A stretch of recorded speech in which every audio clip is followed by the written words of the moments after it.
Welcome to the Fear and Greed Business News Afternoon Report for Thursday, the 7th of December 2023. I'm Sean Aylmer.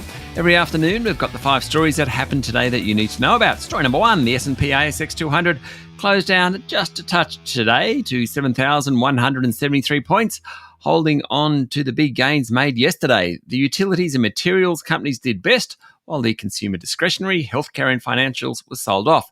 Commonwealth Bank, National Australia Bank and ANZ were all lower, while Westpac ended up a touch. Fortescue Metals Group jumped more than 1%, while Rio also outperformed. CSL and Telstra were both down around 0.5%, while Goodman fell 1.3%, and Aristocrat Leisure dropped 1.6%.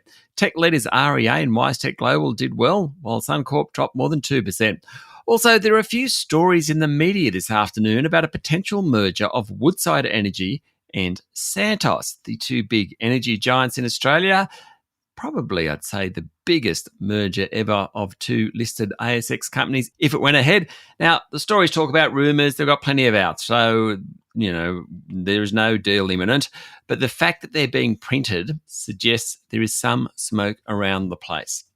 Story number 2, the states and the Commonwealth will contribute $10 billion between them to establish a new scheme to treat children with mild autism and early developmental disorders.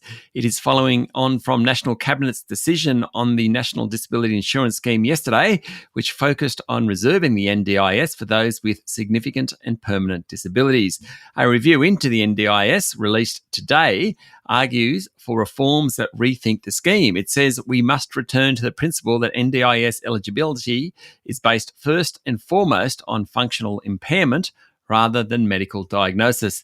The review also calls for higher standards of service and recommends measures to eradicate over-servicing and fraud. It also recommends a list of medical diagnoses that guarantees access to the NDIS be scrapped within 5 years. Under changes agreed in National Cabinet yesterday, mild autism and developmental issues should not be supported by the scheme. Story number 3, the top table at the Reserve Bank is looking more and more British, with a Treasury official, Sarah Hunter, being appointed Chief Economist and Assistant Governor at the Central Bank. Dr. Hunter is the second external appointment in the past fortnight, following the appointment of Bank of England official Andrew Houser as Deputy Governor. He replaced Michelle Bullock, who was appointed Governor when Philip Lowe was not reappointed. The previous Chief Economist, Lucy Ellis, is now at Westpac. Dr. Hunter is originally from the UK. She's been at Treasury as head of macroeconomic conditions. Story number 4, fund manager Perpetual share price surged 7% today after the group rejected a $3 billion bid from Washington H. Soul Pattinson. Perpetual's board said the bid undervalued the company. Soul Patts, which already owns nearly 10% of Perpetual, said it wanted to break up the fund's management business. The bid came just hours after Perpetual said it was exploring a demerger of its asset management unit from its wealth and corporate trust business in an effort to unlock up to $1 billion of value. Earlier in the year, Perpetual bought fellow fund manager Pendal in a $2 billion transaction, though that deal has struggled to win friends. That business is starting to look a bit complicated.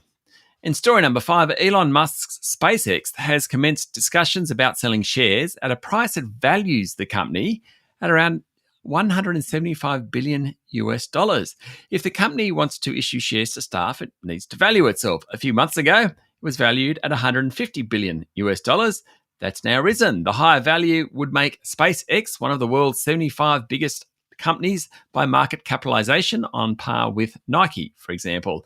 That's according to Bloomberg. SpaceX dominates the market for commercial space launch services with its Falcon rockets. SpaceX also sends payloads to orbit for private sector customers as well as for NASA and other government agencies. SpaceX also operates its Internet from Space Starlink service, including here in Australia, anchored by a growing constellation of satellites in low Earth orbit.